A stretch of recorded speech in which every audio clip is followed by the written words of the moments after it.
WFM. RTE. Choice Music Prize.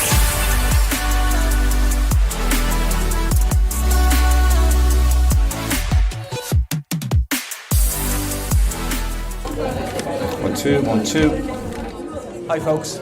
Welcome back to the Choice Music Prize Conversations in association with RT, IMRO and IRMA. My name is Jim Carroll. I'm the host of this discussion. It's basically breaking through in 2024. We've got 4 great panellists. Just like thank some people, first of all, thank the project partners, Culture Ireland, the Cultural and Creative Industry Skillnet, RAP, Commission of Man, FMC and Minding Creative Minds for all their help with these panels and this whole day. So this is the Breaking Through in 2024 panel. These 4 people here, these 4 fine people, were upstairs just now and I just gave them a list of the questions. So it's a bit like kind of showing someone the Leaving Cert geography questions. The look of absolute horror in their faces when I gave them the questions was something else. So it'll be very interesting to see what they come up with now in the next 40 minutes. So would each one of you, starting at the end, just say hello, introduce yourself and tell us who you are. Hello, my name is Matt Hanna. I am a booking agent based in London. I'm running a company called Runway, which has existed for a couple of years. My history is I worked for a big company that's now called Bosserman. I then worked for a company called ATC Live and then started Runway in 2020, 2021 in that kind of strange era, and where something happened. Before that, I've been to university twice and then graduated, which to my time, cocktail party fact. I studied music business for a couple of years before working at Coda. Which bands, Matt, you handle at Runway? Oh yeah, I work with bands. I work with, me personally, I work with a couple of older bands, a Britpop band called Sleeper, back with Futureheads, and then a lot of new emerging talent bands like Personal Trainer, Cosmo Pike, Melin, a lot of alternative left-leaning guitars. Excellent stuff. Well, thank you very much for coming along today. Paddy, tell us about yourself. Hi, I'm Paddy McLean. I'm the streaming director at Polydor Records, which is part of Universal Music, and also the co-general manager of Chaos Records, which is a new dance imprint that we have going through Polydor. As a streaming director, I represent the whole roster of artists at Polydor. My responsibility really is to speak to editors weekly about new releases, kind of, do a lot of storytelling, get them excited about what's upcoming for the new artists, and kind of just, building towards big campaigns and album launches, things like that. I work very closely with the marketing teams there and the A&R teams. And then as co-general manager of Chaos, that is literally as general as you can imagine. It's like strategy, it's helping to find songs for artists, it's working with the creative team and how the marketing creative team lead that, and just general opportunities for our artists, whether that's internationally, domestic, all kinds of things. And yeah, I started as an intern 12 years ago at Universal and have just been there ever since. So just kind of worked my way up through the ranks. Right. Just give people an example, Paddy, of some of the actors signed to Chaos. Chaos, we have Jazzy, which I heard walking in, which is very nice. Jazzy, obviously from Dublin. We have Confidence Man, who are a band from Australia, and a variety of up-and-coming DJs as well. Excellent stuff. Well, thank you very much for coming along. You were here last year, so you're back. It's great. Yeah, I'm back. Hello. Tell us about yourself. My name's Nels Hylton. I am the presenter of Radio 1's Future Alternative on BBC Radio 1 and BBC Sounds. Since last year, I've started working at the Various Music Group as an A&R across management, records and publishing. I've got a brand new label, which is an imprint through Atlantic called 23 Recordings, and a joint venture publishing group with Stellar Songs called Alternative Songs. Excellent stuff. And thank you very much for coming back to us, Nels. Thank you for having me. Last but by no means least, Sheena, tell us about yourself. Hi, I'm Sheena Madden. I'm the founder and managing director of Amplify Agency, which is ostensibly a PR agency, but also much more than that. And I have a background in journalism, in managing artists. I also teach marketing and PR, one of the marketing PR modules here at BIM. Although I'm on a break this semester, but I usually really enjoy it. And so I guess Amplify is my main gig, if you like. I started it in 2019 from my kitchen table. Started working with independent artists, helping them grow, helping them figure out what their strategy was. So when I say PR agency, we do PR, but I also really enjoy the artist development side of things. And since then, we've kind of grown. I have a great girl called Claire working for me now as well, and she does a lot of that side of things. We also have clients like Claddagh Records, Universal, performers live at Leopardstown, like Singular Artists. I work with a lot on their sort of Wider Than Pictures series. So yeah, it's really grown over the past few years, and I've Who are some of the acts, Sheena, you've worked with on the kind of like on the sort of that PR consultancy basis? Some of the acts you've worked in terms of developing. Yeah, so I was very instrumental in Denise Chila's career when she first started out, and God knows on that whole Narrow Lane crew. So that was a lot of fun, and that was again great to be involved from the ground up. I work a lot with a lot of BIM alumni actually, Alva Reddy, Maria Kelly, Hawk. I work with Elaine May, Dahi. Trying to think, I'm definitely leaving out some. I also work with artists who have been around Ireland for a long time and who are kind of coming back. Like I work with Gemma Hayes at the moment on her re-release or her coming back, and that's brilliant because I think it really just shows the longevity, and the ebbs and flows and the peaks and troughs that a career in music can have, and so. Yeah, I've probably forgotten loads, but I'll answer it as we go on. That's great. But as you can hear from those kind of like those LinkedIn introductions, these are people who are like really very experienced in terms of what they do, in what they've done, and where they're going. So in terms of kind of like telling us what breakthroughs in 2024 is all about, they're ideally placed. But I suppose my first question is a bit of a curveball. And we'll start with you, Paddy, in terms of this one. Like, who's the one act you've seen in the last 12 months who did something different when it came to a breakthrough? So we all know the boxes you have to tick. So you're a streaming director, for example, so you know your boxes you have to tick, make sure that it's all there. But is there an act you've come across who's broken through that just did something that a little bit different? So for me, there's an artist called Hannah Leng. For anyone who doesn't know who she is a Scottish techno DJ, and she's been DJing for 10 years plus. And I suppose what I find amazing about how she operates and what's different is her commitment to engaging with people on social media. She is in the comments to everything on every platform. She just kind of builds this sense. It started obviously very much from the Scottish audience, but this kind of ownership that the fans had in her journey and how they were helping her reach these new goals. Every new gig that she went to that was up, 100 people in capacity was kind of celebrated with everyone. And I appreciate that social media can be quite demanding for all of us, whether we're artists or not. But she's found a flow that has just meant that she's just constantly engaging. Every comment to her is valuable. And I think that's actually taught me a lot, because I feel that, and it's something I'll probably talk about quite a bit, is that labels and artists and just people in general can sometimes not consider the value of a comment. Like someone's willing to open up your piece of content, see it, feel like they're responding here and actually go and comment. I think that's a very valuable thing, and she knows that, and she really leans in there. And as of May last year, she had a breakthrough hit because all of this groundwork that she'd been doing, it was just the right song at the right time on a highly engaged fan base, and it just took off. And her career is just going from strength to strength.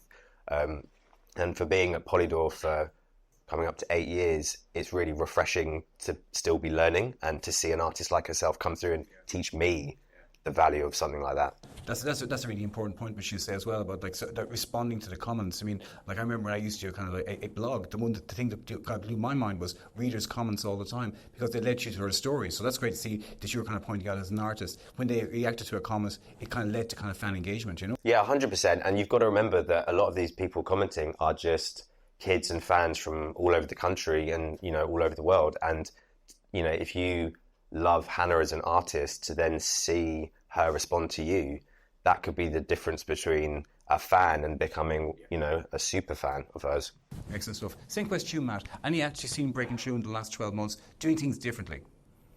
Yeah, I mean, I'd probably say breaking through is a slightly caveated. Yes. We're not talking fame and fortune at this stage, but I can think of a couple of artists in particular that are on the roster that are.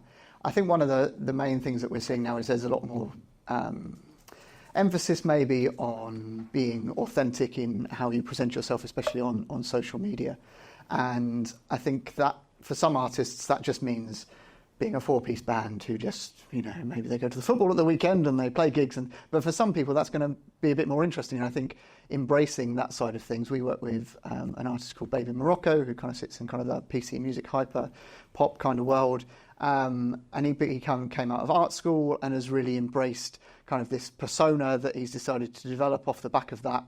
which is hyper masculine. He put a lot of time in the gym, and I'm sure a lot of protein shakes, and really got really hench. And it's a whole show that he's really invested in, and it is an image. And then for another band, the Welsh band McLean, there's a theatrical thread that runs through that. And so on a couple of their tours, they've toured with a theme. Basically, there's basically been a show, which I think for a long time would have been seen as very hackneyed and cliched, but they wrote songs specifically for it. They had outfits. There was a jingle. They sold merch that was related to it, and it just meant that they really pulled people into their world.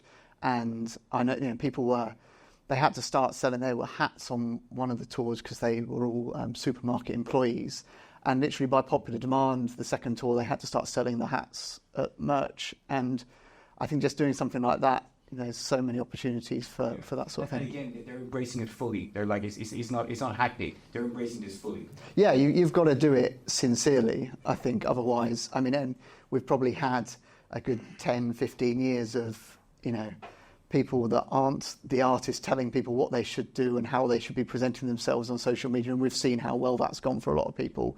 So if it's not genuine, then don't bother, Excellent. Same question to you, Sheena. An actor who's kind of like broken through, and again, as Matt has said, broken through is in inverted commas, who've kind of like made a splash by doing something a little bit different. Yeah, and actually I think there is probably going to be a strong theme of authenticity throughout this talk, because I think it's just so important at the moment. And like you said, Matt, I think the tide is definitely turning in terms of, that's what audiences want. And in terms of marketing, I'm a huge fan of the idea of the smallest viable audience, so this thing of just winning those 2 fans, those 3 fans, and actually, like you said, turning them into super fans. Someone that I've worked with for a few years that I've seen really going back to her own sense of authenticity is an London-based Irish artist called Kasha. She used to perform as Bonsai. She would have done a lot with Muramasa, and she's been through labels. And now she's not with the label, and she's come back. I'm doing some PR for her, and she is doing things so in her own way. She's fantastic. She has such an amazing vision, and she's not afraid to, I guess, see through that vision. I'm not suggesting anyone should leave labels, by the way, but from what I've seen from her, she's, from, I guess, behind the curtains, she has a work ethic that is so clear and dedicated, and I think that's really important. So to marry authenticity with really taking your job as an artist very seriously, I think that's really what helps artists to break through. I think it is what helps them to, if you like, stand above. And it can be really difficult to do that. It can be really difficult to have, once you get to a certain level and once people start taking notice of you, you have people telling you, you should do this on social media, you should make your show look like this, you should get a stylist, you should, and that can be great if you're a bit overwhelmed. But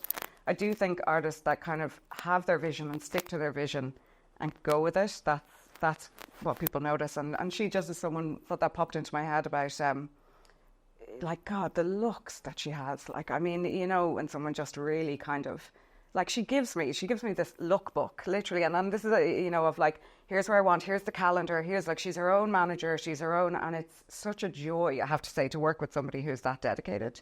I work with Alva Reddy as well. She's an alumni of here, and she's going into her 3rd album cycle, and again, someone who has managers, who has had managers, who hasn't had managers, but that work ethic is just, I think it's what people make, on the behind the scenes, it makes you take artists very, very seriously, and then that comes through. Then your team works harder for you, and it just, on the other end of things, it just, it really works, I think. Okay, cool. Right. Nels, what have you seen? Who have you seen that kind of stood out for you in terms of what they did and why they did it? Yeah, I would say Scene Queen. And Scene Queen is an artist coming out of the US. And what she does is she takes, I'd say, emo or heavy music, and she's turned it into essentially her own subgenre called bimbocore. So she dresses up, self-proclaimed, as a Barbie, and, brings things that you wouldn't necessarily see in the alternative space. Lots of bright pink clothing. She runs her own sorority called Bimbo Beta Pi. And I guess it's just the whole world-building aspect of what she's done to create such a different, thing that I guess, fans that are into alternative music wouldn't normally see. as well as that, we live in a time where social justice is, very important to a lot of people, and she uses her platform to talk about feminist issues that a lot of young girls would face, and therefore would become a fan of her through that. Right. Okay, so that's really good. So, as all four of you speaking, as kind of like, as Sheena kind of had noted, certain themes have kind of come out: authenticity, hard work, visual side.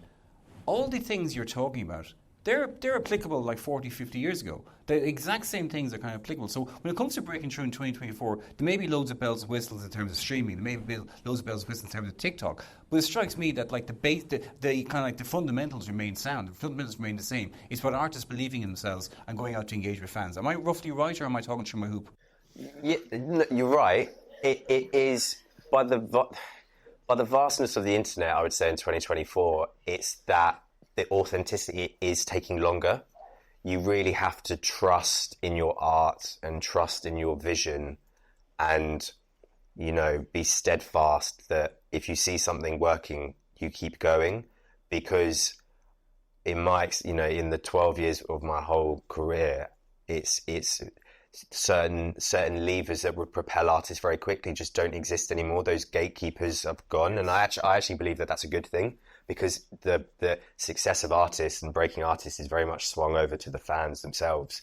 However, that is a process, and that takes, I think, much longer time to get to those levels. But do you think, following on from what you just said there, Paddy, do you think acts and the people who work at acts have the patience to take the time? Because you're right, it does take longer than it used to be when you get a piece in the enemy or whatever, followed by kind of a tour supporting people around the UK, and next thing you know, like you've got a kind of like a top 20 album. It takes a lot longer, and you might have to try different things. Are people patient? Fans are. I hope the rest of the industry, that's the thing I think, as someone who works at a label, we are having to learn that these things will take longer. Like a breaking artist actually in experience is upwards of 5 years. So really it's the artists, if they know themselves and they're passionate, it's not 5, 10, 20, it's not a matter of years for them. It's this is what I do, this is what I believe in. It's the other parts of the industry. And I think everything is moving to that, but there are still some, elements of the industry that just need to appreciate that if you can see the signs, just stick with it. Yeah, very good. It's from the live side of things in that, like, when acts are kind of coming together, when acts are kind of breaking through, what are the signifiers to you? What is it when a new act kind of signs up with Runway and you're looking to kind of, okay, this is, the manager's kind of going like, okay, here's my plan. What can you do for me? What are you looking at? What are the measurements you have, and what are the time periods you use for those as well? I think for us, the thing to bear in mind is that buying a ticket and going to a gig is probably the pinnacle of engagement, really, to spend time, money, and not just the gig ticket, obviously, you've got to get there and everything like that. And so it's the end of quite a long process. So it's the markers of engagement along the way that shows that is starting to build. And so to start with, we're looking to see an audience growing, but we don't really mind where that audience is, because we know that it's very unlikely to directly translate to a live audience straight away anyway. There's going to be different degrees of, so, if you haven't got that many Spotify monthly listeners, but you've got quite a high percentage of followers compared to those number of monthly listeners, for example, or if, even if you're building a great database, you're selling lots of merch. There's so many different ways you can show that you've kind of developing that important level of engagement that ultimately will lead to tickets. That there's not one hard and fast metric that we look at. Obviously, from genre to genre, there are different platforms for which different things are going to be important. But it's just that evidence of audience building. We're a smaller independent company. We work very much kind of on the grassroots level with a lot of acts. We're working with independent managers, so we're happy to get involved maybe a bit earlier than bigger companies, and we're happy to help people put teams together and things like that. But when we're not waiting for big numbers, but you just need to see those green shoots that say, I'm not the only one that thinks this is great, because we've all been involved in those, and they're a labour of love, and we do them for that very reason. But you've got to know that it's heading in the right direction. As one of the people responsible for kind of like, watering those green shoots, Nels, when radio play, I'm curious about this. Every single one of the people in this room, we have music coming out of our ears. We have music coming out of us 24/7. You're the person who decides what's played on the Future Alternative show on Radio 1. So when you heard Scene Queen for the first time, did you already know a story about her? Did you know kind of what was going on there? And are there kind of filters you have? Are there people you rely on who are tipping you off? Who are those people? I didn't know who Scene Queen was the first time I played her, but the song was, I think the first song I played was called Pink Rover. And so listening to a metal song called Pink Rover piqued my interest, so I knew I had to play it. It just made sense. In terms of who is helping me pick, you're right, there's a lot of music that I have to listen to each and every week for both radio and both, my A&R work. I try and listen to as much as I can myself, but of course I'm only one man.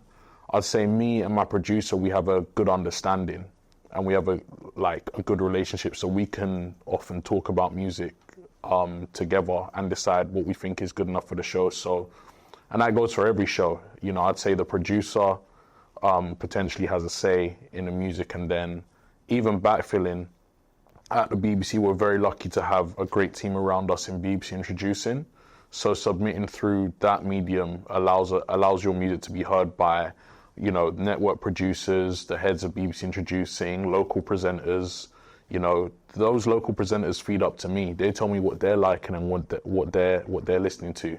We will try and have pretty good relationships with each other, and even then, in turn, I guess a part of this whole game is networking. Talking to other music executives, talking to other people around the music industry, publishers, record label heads, whoever, and they'll feed me music as well. Yeah. Sheena, a question for you, and it's kind of it's following up from what Paddy said earlier on about the gatekeepers not being around or prominence is important anymore. Yeah. So when it comes to an act who's coming into you, right, and they're kind of saying, I want to work with kind of Amplify, and these are my targets. What are their targets? Because are they being realistic? I stopped writing about music in 2017. I still get acts sending me stuff. Why are acts still sending me stuff 7 years later? I'm not that important. I used to comment on your blog, by the way. I was a big fan. Look, to be honest... Don't say any more. I've already had an incident with Conor O'Brien and Humanity, so we'll just leave my past alone now.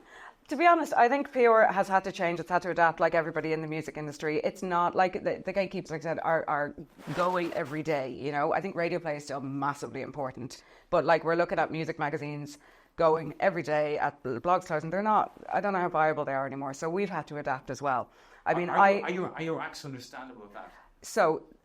PR is part of the wider picture, and so I think for me, when I work with acts who are developing, I don't take on a lot of acts that are brand new, because what I can offer them isn't going to be of value to them until they reach a level that they have a team around them. I see lots of artists that I know in here. I see Tommy and Emilio and Pierre, and I see Lisa back there. These are all brilliant artists, and they've been grafting, and they're doing a fantastic job. And I think that as an independent artist, that's what you need to do. You need to bring yourself to that level. And yeah, sure, I'm going to get my emails opened by you or by, anybody on the radio quicker than somebody who isn't known. But that's part of the graft, and PR and radio play, it's only one part of it. So in terms of who I work with independents and with people signed to labels, but I work with them as part of a wider team, So a lot of the time they'll have management, they'll have a booking agent, they might be signed to a smaller label, but it all works together. So it's not just about, you're right, it's not just about the enemy anymore. There are still brilliant things, like we talked about it earlier. If you manage to get on Jules Holland, there are still these big looks that can for sure go a long way towards breaking an artist. But most of it is about the grind, and most of the artists that we see as breakthrough, they've been grafting for years, and that's... look at the Brits this year. Rye won the Breakthrough Act. How long has she been writing songs? How long has she been releasing songs? You can't talk about Rye, obviously, but it's I wasn't picking that example. I can, to the point of Ray was a Polydor artist, and there was a breakdown at some level. But as someone who worked on that project day to day, she's an incredible songwriter, incredible performer. And actually, despite having been signed 10 years ago, you can see the whole narrative built around her is really coming together. And that's the thing with music. It isn't going to happen at the same time for every artist. Yeah.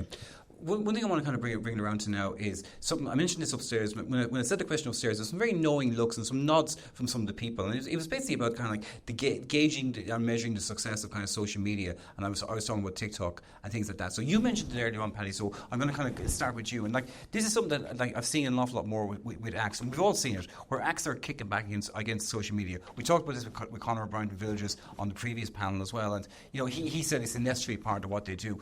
What's your take on it from kind of like from where you sit, both in terms of Polydor and Chaos? Like, is social media still the essential thing? As a journalist, I have a dashboard in front of me all day, and I'm seeing my numbers coming in of where articles are doing. And social media does not drive traffic to us anymore. It's very much a standalone thing, and you can see certain bits of it. I'm curious from an artist point of view, from a label point of view, is it a necessary evil? Does it contribute anything to the breakthrough, or can you actually gauge? Like Matt, for example, can you gauge from someone tweeting if that will result in ticket sales for a gig in Birmingham? We'll start with you, Paddy, on that one. I think that social media as a whole is incredibly important. I think whether you're signed to a label or working as an independent artist, it's kind of an insane format. It is a free marketing tool that overnight could communicate your music and your message to millions of people if, you know, the content itself is viral, reactive. You know, I think that for us, it can supercharge the exposure of records. I think that it's not some kind of fix. It's not going to turn around a career that isn't necessarily seeming that reactive in the first place. It's very much added fuel to the fire. I do also believe that there is a huge ask of artists and managers and individual label people of the responsibility of social media and the rate of posting, and I think it's just very important that everyone is very open and honest about that conversation. We have artists at Polydor, quite big established artists, who they really struggle, and it is an anxiety-inducing tool. We've addressed that. We've figured out a format. We sort of work on sort of a pre-approved content strategy for that artist, and they're safe in the knowledge that we will do everything in the right context, and they can sit back. But, you know, knowing that as a label, yes, social media is a huge part. It is. At Polydor, we try to treat every element of a campaign equally. Social media, radio, international content, streaming, all of it. And it needs to all be treated equally, but also have attention at all times. Mm-hmm. Like, from a label point of view, do you see the social media platforms that currently exist sticking around? Just a simple yes or no answer. Some of them, yes. Some of them, yes. Okay, but is that a conversation that's had within all the labels, that some of them will stick around and some of them won't? I mean, what the music industry was like 50 years ago, like there's all parts of the industry that will change and ebb and flow. I think in 10 years' time, there will be a new format that is king/queen of, you know, how you promote records. Yeah. So as it stands, they are hugely dominant, but hugely beneficial to artists. And it is your way, really, of telling your direct story to fans. Yes. Like, what other mediums are there? Everything else has to go through lots of other people, whereas you can literally open up your phone, got a new song, this is exactly how I want to position it, I put it out into the world, and then people can react to it from there. I think that in itself is incredibly powerful. Okay. Have you seen examples, Matt, of kind of like social media tweets, Instagram posts, TikToks, videos, selling tickets? I think the biggest thing probably to answer that is that for shows under maybe 500 capacity, it is pretty much the only thing that promoters spend money on to market shows. Your entire marketing budget will go on social media, or digital maybe if you're running a few banner ads on a few key sites, but the vast majority of it is spent on social media, and most of it with Meta. And you can ask for stats and click through and that sort of thing, and yes, it does, and especially with the right content. Again, you can link back to authenticity. Like if you're pushing shows in the right format and the right content, then yes, it's the main way of connecting with people. I mean, social media has revolutionised the role of a promoter and the artist's role within promoting shows, because the key relationship now for promoting a show is between the artist and the fan directly on social media. You know, I still have artists that turn around and say, "Oh, we've only sold 10 tickets. What's the promoter doing?" I mean, well, if you can announce a show to all your fans on social media and still only sell 10 tickets, I don't think it's the promoter's fault, is it? So live is quite a slow-moving beast. You know, it's a giant tanker that won't turn that quickly. So, you know, the artists that have got big followings on Facebook still, for example, that will still be where we spend money and we still advertise stuff, and that will, until that fan base, I was going to say migrates, but probably more likely dies, you know, because they will be Facebook till the end now, because everything else scares them. You know, short forms of no interest to them. You know, they would rather a post like that, and that's what works for them. That's where they are. That's where their friends are. So that's where you put the money. And so I think from that point of view, the existing channels will remain. Okay. Same question to you, Nels. I mean, do you think, like, from your point of view as someone who's doing a radio show and from an A&R perspective, like, how important is social media in terms of finding out the acts? Or is there a case sometimes that acts will go viral and they should be in your kind of like wheelhouse, as in, and you listen to them and kind of go, that song doesn't stand up? I'd like to think I'm pretty on top of, you know, the scene that I'm in and the music that's played in that scene. So I'll be real. I think it's a matter of you know, training your algorithm to make sure that the right acts make their way to you. So I think I've got that bit nailed down. What I think will be around, I think all the social medias have, you know, their pros and their cons, and I definitely think that there's some platforms that may outlast others. I mean, you know, like a couple years ago, to me, I'd use Twitter to find everything, and now I barely go on X, you know. But I think it's just, it changes with habits and generations, and, you know, like there's definitely merit to some of these short form platforms and what they're building. I just think at the end of the day, it comes down to the way we, as both a consumer of the platform and also creators on the platform, use that platform to promote our, like, whatever it is, whether it be our shows or our music, whatever, you know. So I think it just comes down to the user's habits more so than the one platform doing anything. Okay.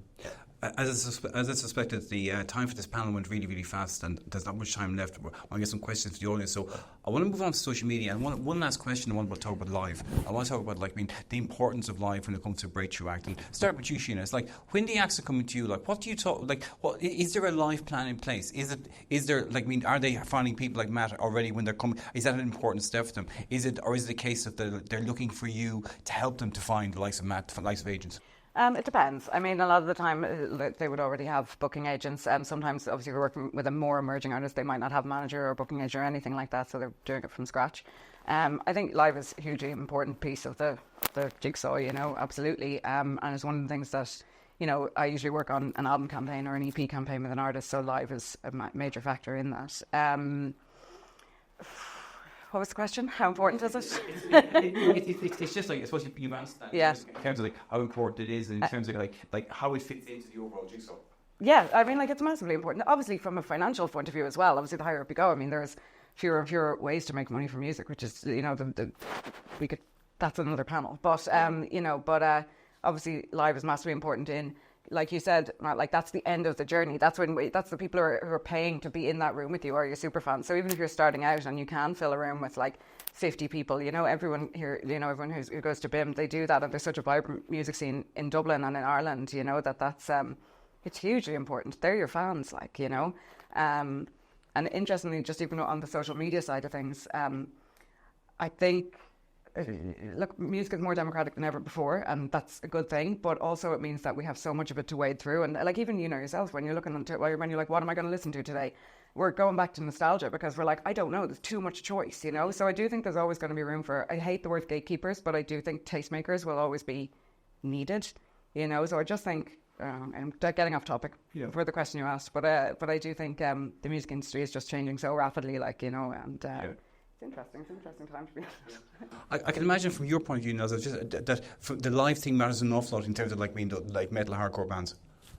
I do think so to a degree, but I'd actually disagree, and I'd say that live is probably less important now than it was, say, 20 years ago. And that's because of social media and because of technology, we're very much more interconnected as a world. For instance, one of the bands I discovered late 90s, they're all the way from Australia.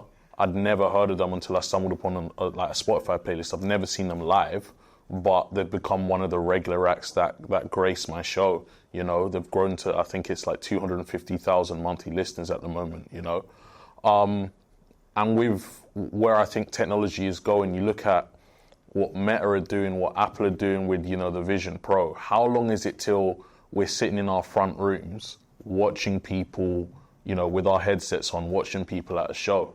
I don't think it's very far away in the future. That's one of the most terrifying things I've ever heard on any panel. You're telling me. That's my livelihood. Do you really think so? Genuinely, yeah. I didn't think it was that shocking, but with wearable You obviously haven't computers. seen Irish broadband connection speeds. Listen, I just think wearable technology and what Apple are doing with AI and the likes. I think it's very likely that we'll be able to go to whether it be concerts or courtside basketball games from the comfort of our own living rooms very soon. I think there's going to be a massive backlash against that as well, though. In the same way that we've seen vinyl come back and everything, I think people really, while technology enables that and some people are really into it, there are others who just go, oh my God, give me a room with people in it, you know what I mean? So I think... I'm more amazed we went 38 minutes before anyone mentioned AI. And I want to kind of take that AI thing and also the kind of the vision thing, Bob, and ask you about that, Paddy. I mean, from your point of view, it's streaming, is what Neil is talking about, is that kind of like where your people at Universal see things going? In terms of AI? Yeah. Sorry, Paddy. In terms of kind of like the general kind of area, are things like the kind of generative AI. Last week there was a new AI video thing was launched, which is like, holy fuck. I think AI Caro, was it? It's called AI Caro, and it's just like the videos they were producing were just like, you just couldn't get over them, So is this something that's kind of like part of the kind of get up when those strategic discussions are happening at Universal? I think that, unlike in the past, I think nowadays we work on the principle that there's an audience for everything, and that as a record label representing artists, we should tap into all of those things. So like there will be people watching concerts at home on Vision Pros. That will be part of your audience. There will also be people who will want to buy a ticket and go to a live show because it is an experience that is tangible and in front of them. And I think that in terms of like how we're going to deal with AI, I think Universal is very forward thinking in their approach. Some kids out there are going to love AI versions of Rihanna's songs done by, Fleetwood Mac. Other people are not, because it's not authentic to them, But if there's an option to endorse it, that means that the artist's music and their copyright is protected, well represented, and more importantly, hitting new audiences through these means, then I think that's a positive to me. There was a feature in New Yorker magazine recently. John Seabrook talked to Lucien Grange, the head of Universal. It was really interesting, kind of like he's thinking on the whole thing, which is very along what you're saying. Like some people will love it, some people won't love it at all. Yeah, exactly. And I think that once upon a time, it was people trying to force people to consume music in certain ways. And that just doesn't work for us. We are an internet age. There's a whole new generation coming through who are going to behave completely different to Gen Z. It is important that at every turn, we're making sure that music is accessible and exciting in as many different means as possible. As the agent, do you think your tour managers are going around trying to get their 10% on the settlement when it comes to the Vision Pros as well? I think it's definitely an element of the business that is going to fall into like a grey area for who takes how much of that pie. When it becomes, does it become a recording essentially? Is there a master element of that? We've already got Ray's standing up at the Brits asking for a slice of masters for writers. Like, the further we go into AI and anything like this, the water's going to get pretty murky. So I'm sure there'll be lots of people that do want part of it. I think from a live point of view, for as long as the live business holds firm, we'd rather not get involved in it and let people that are really good at that sort that out, and we can focus on trying to get bands up through the venues and focus on what we're good at. I think the point where the tide shifts, then we'll all have to either embrace it or get down the job centre. Cool. That was a very wide-ranging discussion, so thank you very much for your time. Any questions from the audience about what they've just heard or anything we haven't touched on? Yeah. If I could ask, in Ireland's very nuanced, as you know, and we've only got, 7 main cities where we can fill venues and musicians, especially emerging musicians, to make any kind of money, to pay for their studio time and gigging and that. And my question to you is for the musicians here in the room that are, like breaking through or are at early stage stuff. Some of them are spending hours and hours and hours on their social media build-up and fan base build-up, and it just doesn't translate to setting up tickets beyond family and friends in the venue. What would be 3 tips that you would give them to just focus on now when it comes to their presence online versus selling tickets to their gigs? Good question. I know. Crikey. I think if you're struggling to translate your content online, you have to look inwardly. That's something I had to do myself, and that's something I do with artists as well. And I guess at the core of it, to me, you're a musician. I don't want you to pop up on TikTok or Instagram and be like, hey, check out my song. It's the song of the summer. I want to see your song. I want to see 15 seconds of your song, because we all know how easy it is to just flick through and pass on and not really pay attention. But if you hook somebody in straight away, you kind of got them. So less of you talking at the camera, telling me how great your song is. 1, show me your song. And 2, it adds a bit of mystique about you. If you give everything away straight away, people aren't going to want to come back to your page or to listen to you. So I think on that in terms of live, when you're saying show me your song, I know it's harder when you're brand new and starting out, but show people what your live show is like, show people how much fun your live show is, show them, or how beautiful it is. Those kind of clips are really important. And it's never hard to sell tickets. It's really hard, but I definitely think, like Nels said, showing people what that experience is going to be like is really, really important. I'd also say, take a look at your release strategy, how you're releasing music. If you've put 4 songs out into the world, that's a huge ask of someone to want to pay for a ticket. I feel that everything that you do, whether independent or label, should be about your releases, your music, and getting it out into the world, because the more music you can put out, the more narratives you'll then have for social media, the more opportunity for new people to find these narratives and resonate with them. And I feel that live is obviously very important at the right point, and there's a great revenue stream for an artist. But I think that it starts with the music. You build your momentum with that. You have your authenticity that you then speak through social media. And even if it's a small increase each time you're posting, for me, I'm always like, if it's 1%, 2%, 3% better in engagement, that's great. Just keep going. You're then onto something. And remember, we're in an attention economy. So if you release 3 songs and then don't do anything for 4, 5, 6 months and then start wondering, why isn't this happening? Unfortunately, people only have a certain amount of time in the day, and if there's another artist comes along and catches their attention, then they will move across. So yeah, it's a making sure that you sort of get all the tools that are available to you, like Spotify for artists, things like that, and understand your audience and when they need music, because I believe that everything else then sort of falls from there. Yeah, I think content-wise, I would completely agree that live content, if you can get a good live session together, it's what promoters are always asking us for, to help sell tickets.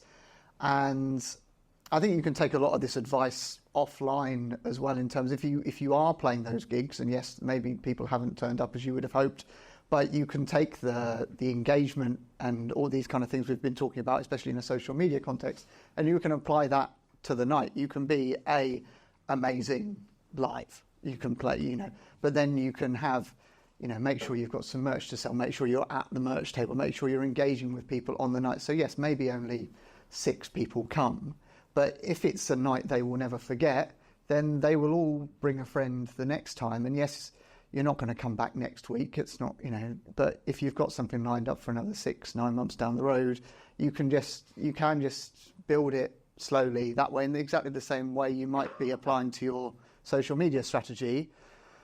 It's going to take time. It's never been harder, I don't think, in the time that I've been doing this, to sell tickets, because people have less money and more to do. And yeah, catalogue and getting more music online is so important now to get people through the doors to start with. €10 plus is a lot of money to spend if you only know one song. So all that stuff. But yeah, if you're still playing the gig, make the most of it while you're there. It's always a good sign when you run out of time, and we've run out of time when you've got loads more to kind of talk about and loads more to say. This has been a great panel, so I'd like to give a big round of applause, big thanks please to Matt, Paddy, Nels and Sheena.